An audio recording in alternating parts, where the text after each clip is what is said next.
Good morning to all of you. पिछले lecture में हमने देखा कि रेट लॉ किसी भी रिएक्शन के लिए किस तरह से हम लोग लिखते हैं, और उस रेट लॉ को देख के हम लोग ऑर्डर ऑफ रिएक्शन किस तरह से फाइंड आउट करते हैं।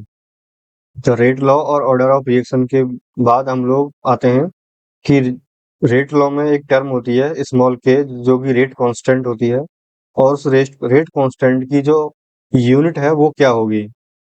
ठीक है। तो रेट कांस्टेंट की जो यूनिट है डिफरेंट ऑर्डर की रिएक्शन के लिए डिफरेंट होती है। आइए एक रिएक्शन जैसे कि यहाँ सामने लिख दिया है मैंने ऑलरेडी। ये एक रिएक्शन है small A, small B, small C, small D capital D. Here A and capital B are reactant, and capital C and capital D are product, और small A, small B, small C and small D are stoichiometric coefficient. ठीक है। तो इस reaction के लिए rate law हम लिखें तो वो होगा rate is equal to small K molar concentration of capital A reactant, इसकी पावर एक्स, एंड एक दूसरा रिएक्टेंट जो बी है कैपिटल बी, इसकी पावर वाई। ठीक है। तो इसकी जो ऑर्डर है वो तो एक्स प्लस वाई है। ठीक है। नाउ अगर हम रेट कांस्टेंट की यूनिट निकालना चाहें तो कैसे निकालेंगे। तो हम जो ये ए और बी की कंसंट्रेशन वाली जो टर्म है उनको रेट से डिवाइड करेंगे तो इधर के बच जाएगा, तो हम इसको लिख सकते हैं K is equal to rate divided by A की पावर एक्स इंटू बी की पावर वाई। ठीक है। और एक्स प्लस वाई जो कि एक ऑर्डर है रिएक्शन की, इसको हम एक्स प्लस वाई को एन के बराबर लिख ले रहा हूँ। Here N represent the order of reaction. ठीक है। अब इसकी यूनिट के लिए हम क्या करेंगे, रेट का यूनिट क्या होगा, रेट ऑफ रिएक्शन का। अब हम इस रिएक्शन स्मॉल के जो कि रेट कांस्टेंट है, इसके लिए अगर यूनिट अगर हमको निकालना है तो क्या होगा। जो रेट ऑफ रिएक्शन है इसका यूनिट तो आपको पहले लेक्चर में आपने पढ़ा होगा कि इसका यूनिट होगा change in concentration upon time होता है रेट। तो कंसंट्रेशन डिवाइडेड बाई टाइम कर लेंगे तो रेट आ जाएगा अपना। तो ठीक है। तो ये हो गया कंसंट्रेशन। कंसंट्रेशन का यूनिट होता है आपका मोल पर लीटर। ठीक है। तो कंसंट्रेशन का तो हो गया मोल per litre, mole mole divided by litre. ठीक है। और टाइम का यूनिट हो जाएगा सेकंड, तो मोल पर लीटर। ठीक है। और ये भी डिनोमिनेटर में है तो ये पर सेकंड यहाँ से आ जाएगा। तो रेट का यूनिट हमारे पास आ गया है मोल पर लीटर पर सेकंड। ठीक है। डिवाइडेड बाई, अब ये कंसंट्रेशन है मोलर कंसंट्रेशन, तो मोलर कंसंट्रेशन को ब्रैकेट में जो ये है इसी कंसंट्रेशन का यूनिट जो होगा वो होगा मोल पर लीटर। ठीक है। मोल पर लीटर, इसकी पावर एक्स है।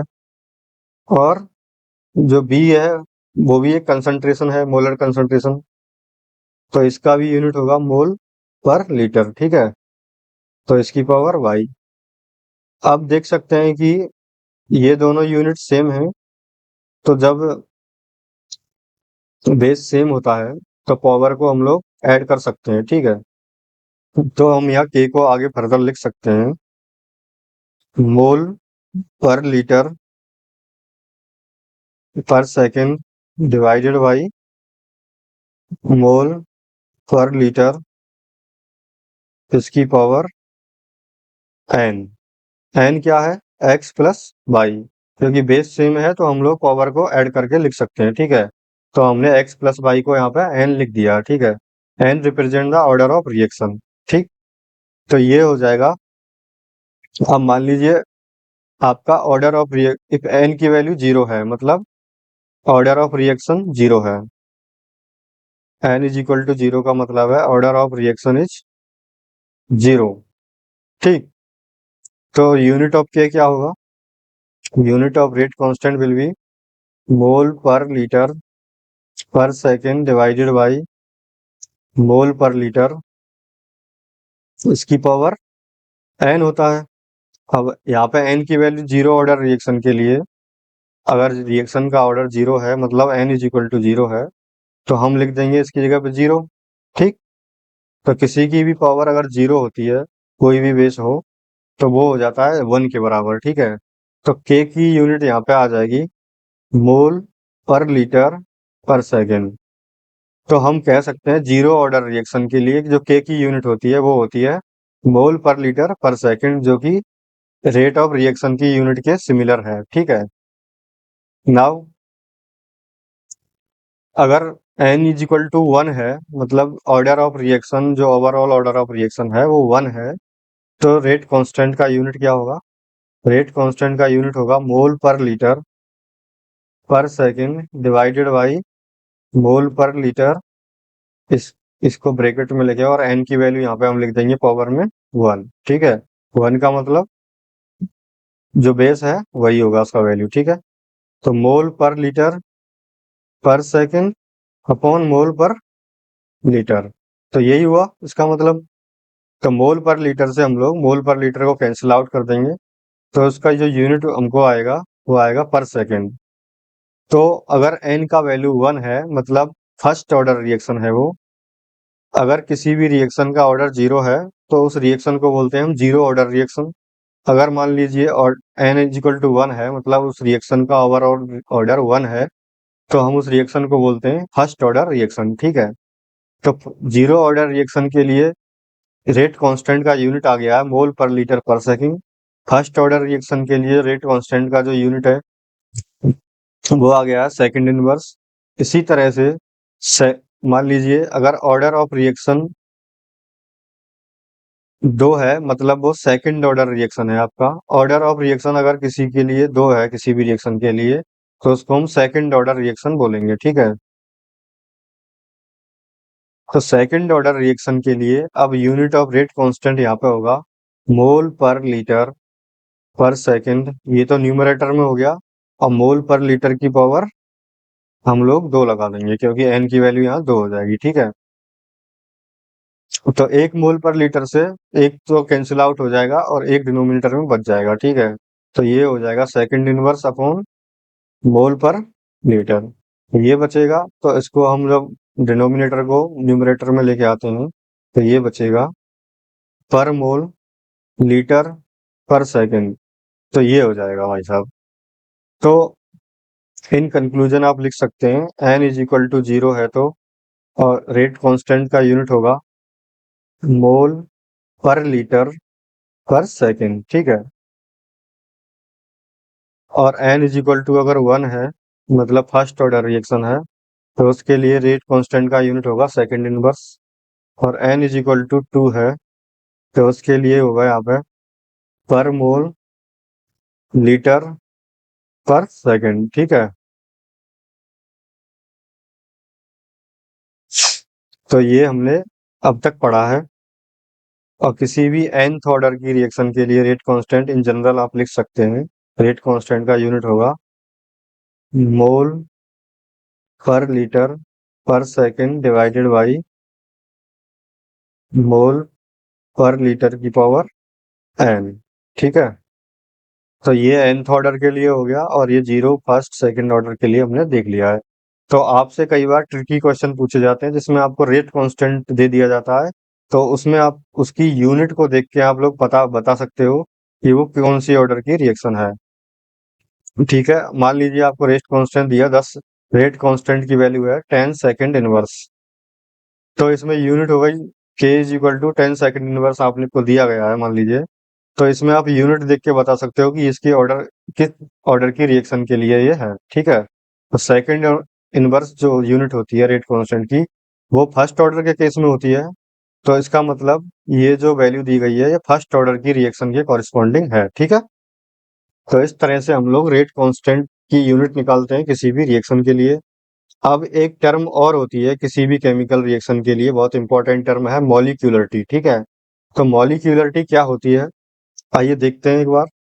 जो मॉलिक्यूलरिटी होती है किसी भी रिएक्शन के लिए, उसका डेफिनेशन तो कुछ इस तरह से है कि नंबर ऑफ रिएक्टिंग स्पीसीज, जो कि एटम्स भी हो सकते हैं रिएक्टिंग स्पीसीज, आयंस भी हो सकते हैं और मॉलिक्यूल्स भी हो सकते हैं, ठीक है। Number of reacting species taking part in an elementary reaction, ठीक, which must colloid simultaneously in order to bring about a chemical reaction is called molecularity of a reaction।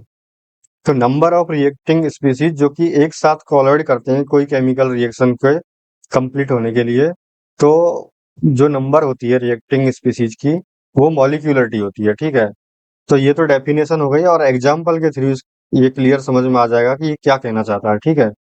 Suppose एक रिएक्शन है NH4NO2 which is converting into N2 plus twice of H2O। ये एक balance reaction आपको दी गई है जिसमें एक ammonium nitride जो मॉलिक्यूल है, एक NH4NO2 मॉलिक्यूल ब्रेक होता है N2 plus twice of H2O में, ठीक है। तो इसमें आप इसकी स्टोइचियोमेट्री से देख सकते हैं कि केवल एक मॉलिक्यूल ही पार्टिसिपेट कर रहा है रिएक्शन में, जो कि दो मॉलिक्यूलर प्रोडक्ट बना रहा है। तो इसमें नंबर ऑफ रिएक्टिंग स्पीसीज क्या हो जाएगी, वन वन, जो कि स्टोइचियोमेट्रिक कोफिशिएंट है इसका, ठीक है। तो मॉलिक्यूलरिटी इस रिएक्शन के लिए हो जाएगी वन, मॉलिक्यूलरिटी वन। और एक दूसरा एग्जांपल लेके देखता हूँ, ट्वाइस ऑफ HI, ये कन्वर्ट हो रहा है H2 प्लस I2 में, ठीक है। तो इस रिएक्शन के लिए अगर मॉलिक्यूलरिटी क्या होगी, तो इसमें देख सकते हैं कि अब HI के दो मॉलिक्यूल हैं, मतलब नंबर ऑफ रिएक्टिंग स्पीसीज जो है वो है दो, ठीक है। क्योंकि HI के दो मॉलिक्यूल जब आपस में कोलॉइड करते हैं तो एक H2 बनता है और एक I2 बनता है। तो इस रिएक्शन के लिए मॉलिक्यूलरिटी हो गई दो, ठीक है। Molecularity is equal to two. तो जिन रिएक्शन के लिए मॉलिक्यूलरिटी वन होती है उन रिएक्शन को बोलते हैं हम यूनिमॉलिक्यूलर रिएक्शन, ठीक है। टर्मिनोलॉजी याद रखिएगा, ये यूनिमॉलिक्यूलर रिएक्शन बोलेंगे जिनके लिए मॉलिक्यूलरिटी वन होगी। मॉलिक्यूलरिटी जिनके लिए दो होगी उनको बोलेंगे बाई मॉलिक्यूलर रिएक्शन, ठीक है, बाई मॉलिक्यूलर रिएक्शन, ठीक है।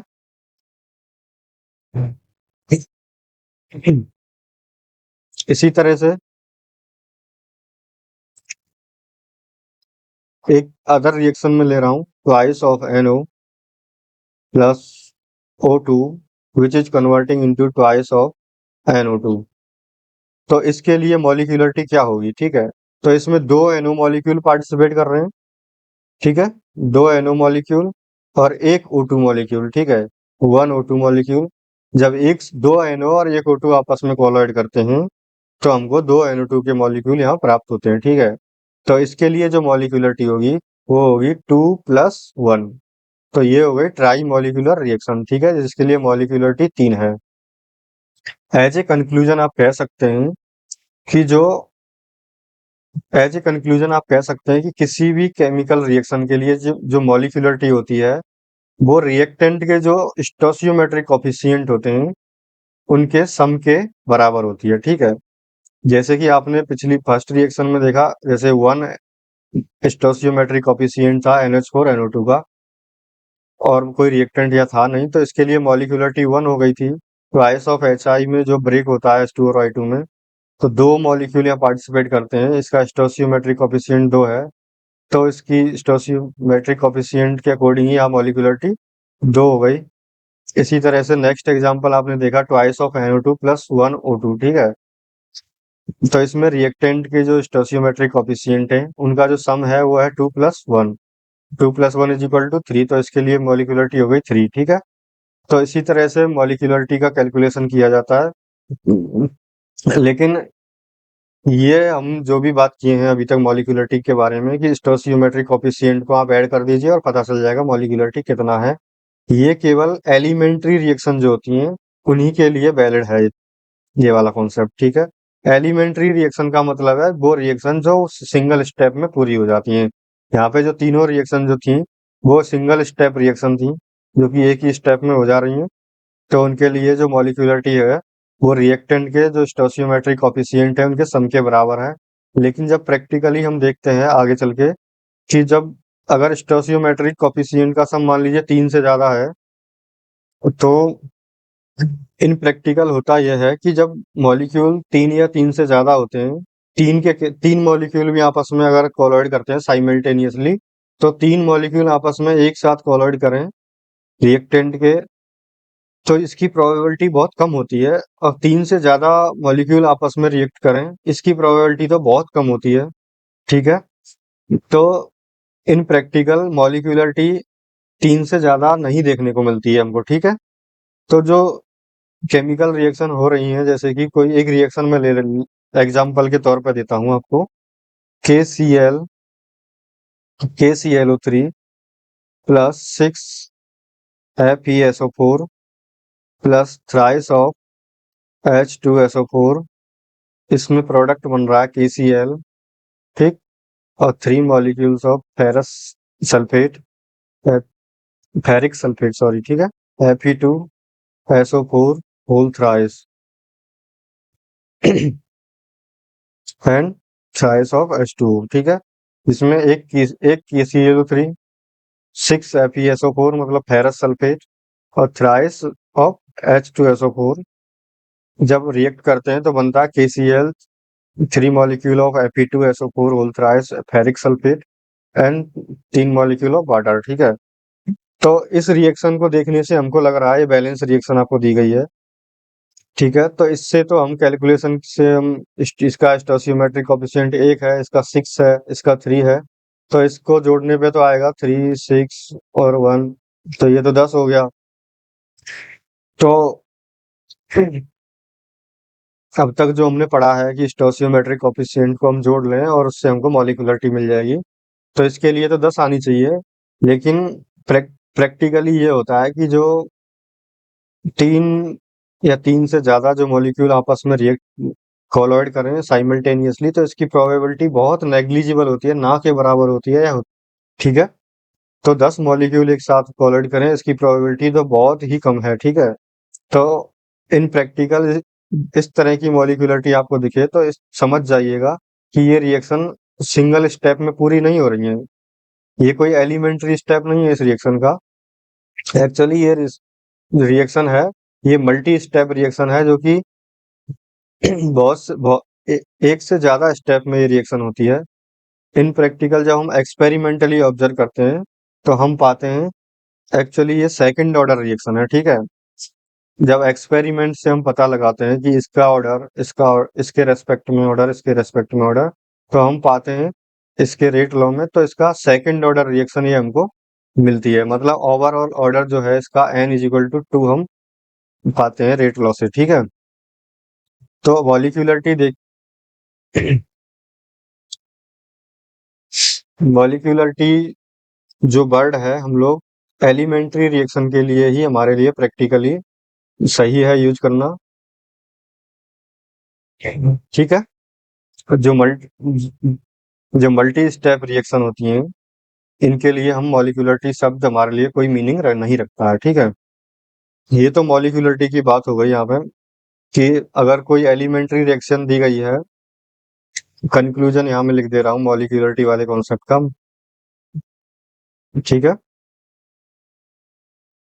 कंक्लूजन में जो मॉलिक्यूलरिटी है,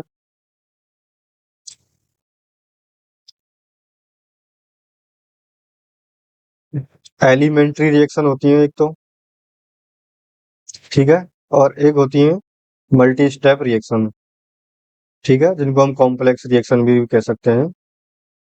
मल्टी स्टेप रिएक्शन जो होती हैं, तो एलिमेंट्री रिएक्शन के लिए तो आप कह सकते हैं कि जो मॉलिक्यूलरिटी है वो स्टोसियोमेट्रिक कोफिशिएंट हैं, जो भी एलिमेंट्री रिएक्शन के रिएक्टेंट के, उनके सम आप कर लेंगे तो आपको मिल जाएगा, ठीक है।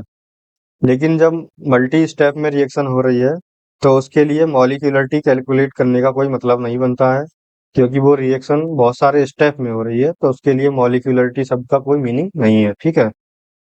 तो ये तो मॉलिक्यूलरिटी की बात हुई। अब आते हैं दोस्तों, अब देखते हैं कि मल्टी स्टेप जब रिएक्शन होती हैं उनके लिए हम लोग रेट लॉ किस तरह से, मतलब कौन सा स्टेप होता है जो डिसाइड करता है कि रेट ऑफ रिएक्शन कंसंट्रेशन पे किस तरह से डिपेंड करेगा। तो मल्टी स्टेप रिएक्शन के केस में जो स्टेप सबसे ज्यादा स्लो होता है वही रेट डिटरमाइनिंग स्टेप होता है, ठीक है। तो रेट डिटरमाइनिंग स्टेप इसका मतलब ऐसा स्टेप मल्टी स्टेप रिएक्शन में जो कि रेट डिटरमाइन करता है कि रेट क्या होगा, कंसंट्रेशन का डिपेंडेंस क्या होगा, ठीक है। कंसंट्रेशन पर रेट का डिपेंडेंस क्या होगा। तो रेट डिटरमाइनिंग स्टेप, तो रेट डिटरमाइनिंग स्टेप जो होता है वो स्लोएस्ट स्टेप होता है। मान लीजिए एक रिएक्शन का एग्जांपल ले रहा हूँ, ट्वाइस ऑफ H2O2 जो कि डिकम्पोज कर रहा है, iodide ion as a catalyst यहाँ पे है, और एल्केलाइन यहाँ मीडियम है रिएक्शन का, एल्केलाइन मीडियम, ठीक है। अब ये ब्रेक कर रहा है H2O प्लस O2 में, बैलेंस करने के लिए मैंने आगे यहाँ 2 ऐड कर दिया है, ठीक है। तो ये रिएक्शन क्या है, दो स्टेप में डबल 2 स्टेप रिएक्शन है, सिंगल स्टेप नहीं है ये रिएक्शन, ठीक है। 2 स्टेप है जिसमें स्टेप 1 में क्या होता है, इसमें H2O2 की रिएक्शन होती है, एक मॉलिक्यूल ऑफ H2O2 यूज होता है, I माइनस के साथ रिएक्ट करता है और ये बनाता है H2O, ठीक है, प्लस IO माइनस। और सेकंड स्टेप में क्या होगा, H2O2 का दूसरा मॉलिक्यूल आएगा और वो IO माइनस से रिएक्ट करेगा और बनेगा यहाँ पे H2O plus I minus plus O2, ठीक है। जब हम दोनों स्टेप इंडिविजुअल, अब ये दोनों स्टेप जो हैं ये एक एलिमेंट्री रिएक्शन है और ये एक इंडिविजुअल एलिमेंट्री रिएक्शन है। तो इस तरह से जो ये दो, एक रिएक्शन हमको ये दिख रही है, एक्चुअली ये दो एलिमेंट्री स्टेप से मिलके बनी होती है, ठीक है। स्टेप 1 में H2O2 रिएक्ट करता है I माइनस से, बनता है IO माइनस और H2O, ठीक है। और H2O2 दूसरे स्टेप में रिएक्शन करता है IO माइनस से और बनता है H2O plus I minus plus O2। जब इन दोनों स्टेप को हम जोड़ देते हैं तो ओवरऑल रिएक्शन हमको ये 2 ice of H2O2 I minus alkaline medium 2 ice of H2O plus O2 हमको ये रिजल्टेंट रिएक्शन मिल जाती है, ठीक है। तो इस डबल स्टेप रिएक्शन में जो स्लोएस्ट स्टेप होता है ये फर्स्ट स्टेप होता है, स्टेप 1 इज स्लोएस्ट, ठीक है। तो यही स्टेप क्या होगा, आपका रेट डिटरमाइन करेगा। तो इसी, तो हमको जो ऑब्जर्व रेट मिलती है, रेट एक्सपेरिमेंटली हम निकालते हैं जब रेट लो, तो हमको मिलता है rate is equal to K H2O2 की पावर 1 और I माइनस की पावर 1, ठीक है। तो ये हमको रेट लॉ मिलता है जो कि फर्स्ट स्टेप के अकॉर्डिंग है यहाँ पर, ठीक है, जिसमें एक मॉलिक्यूल H2O2 यूज हो रहा है, एक आयोडाइड आयन यूज हो रहा है। तो इसमें देख सकते हैं रेट लॉ में हमको कुछ इसी तरह से मिलता है। तो मल्टी स्टेप रिएक्शन जो होती है उनमें slowest step rate determining step होता है, मतलब उसी स्टेप से रेट डिसाइड होता है रिएक्शन का, ठीक है। तो ये तो हो गया रेट डिटरमाइनिंग स्टेप के बारे में। तो अब तक हमने इस वीडियो में पढ़ लिया है कि रेट कांस्टेंट का यूनिट किस तरह से निकालते हैं किसी भी ऑर्डर की रिएक्शन के लिए, nth ऑर्डर के लिए, zero order, first order, second order, सबके लिए हमने देखा। उसके बाद हमने देखा कि मॉलिक्यूलरिटी क्या होती है किसी भी रिएक्शन के लिए। मॉलिक्यूलरिटी केवल एलिमेंट्री रिएक्शन के लिए एक मीनिंगफुल वर्ड है, ठीक है। मल्टी स्टेप रिएक्शन के केस में हम लोग मॉलिक्यूलरिटी का कोई मीनिंग यहाँ पे बनता नहीं है, ठीक। और रेट डिटरमाइनिंग स्टेप को क्या होता है मल्टी स्टेप रिएक्शन में, ये भी हमने देखा। और हम थोड़ा सा आगे बढ़ते हुए इस रिएक्शन में, जो मल्टी स्टेप रिएक्शन होती हैं कुछ डिफरेंट तरह की यहाँ पर रिएक्शन हो सकती हैं, जैसे कि 2-3 रिएक्शन जो कॉम्प्लेक्स रिएक्शन जिनको बोलते हैं मल्टी स्टेप रिएक्शन को कॉम्प्लेक्स रिएक्शन, ठीक है। तो कॉम्प्लेक्स रिएक्शन जो होती हैं उनका हम डिफरेंट टाइप की होती हैं, लेकिन 3 टाइप की रिएक्शन ही आपके एनसीईआरटी में मेंशन्ड हैं जो कि आपसे पूछी जा सकती हैं, ठीक है। तो कुछ रिएक्शन होती हैं जैसे कि कॉन्सिक्यूटिव रिएक्शन, ठीक है। कॉन्सिक्यूटिव रिएक्शन क्या होती है, मान लीजिए कोई रिएक्टेंट है ए से बन रहा है बी और बी से बन रहा है सी और सी से हमारा फाइनल प्रोडक्ट बन रहा है डी, ठीक है। तो इस तरह की जो मल्टी स्टेप रिएक्शन होती हैं जिनमें स्टेप तो 3 है लेकिन जब जो हमारा एंड प्रोडक्ट है ये है, ये हमको चाहिए और ए से बनाना है हमको। तो 1 स्टेप 2 स्टेप 3 स्टेप रिएक्शन होगी तब जाके ये बनेगा। तो हम ओवरऑल लिखना चाहें ए टू डी, ठीक है। तो ओवरऑल रिएक्शन तो हमारा ये था जो कि इतने स्टेप में हो रहा है, तो इस तरह की रिएक्शन को हम बोलते हैं कॉन्सिक्यूटिव रिएक्शन, ठीक है। दूसरी तरह की रिएक्शन होती है पैरेलल रिएक्शन। पैरेलल रिएक्शन का एग्जांपल आप बना सकते हैं, जैसे ए से एक ही साथ बी भी बन रहा है और सी भी बन रहा है। तो ये जब एक रिएक्टेंट एक साथ दो प्रोडक्ट फॉर्मेशन करता है, ए बी सी, ठीक है। पैरेलल रिएक्शन का एक एग्जांपल जैसे कि हम ऑर्गेनिक केमिस्ट्री में देख सकते हैं, आपके प्रैक्टिकल में एक है, ये है एसिटेनिलाइड, ठीक है, जिसमें कि एक एसाइल ग्रुप है ये, और ये NH ग्रुप है, और ये बेंजीन ग्रुप है, ठीक है। तो इसको बोलते हैं हम एसिटेनिलाइड, ठीक है। आपके सिलेबस में एसिटेनिलाइड का सिंथेसिस है, ठीक है। और इसका जब हम लोग मान लीजिए नाइट्रेशन करवाना है, नाइट्रेशन नाइट्रेशन के लिए जो रिएजेंट यूज करते हैं वो करते हैं concentrated HNO3 plus concentrated H2SO4। जब इसका नाइट्रेशन किया जाता है तो हमको प्रोडक्ट बनते हैं, एक ऑर्थो बनता है और एक पैरा प्रोडक्ट बनता है। हालांकि पैरा वाला मेजर होता है और ऑर्थो वाला माइनर। NHCOCH3। तो एक ऑर्थो प्रोडक्ट बन जाएगा, यहाँ पे लग जाएगा NO2, और दूसरे वाले में यहाँ पे NO2 लग जाएगा, ठीक है।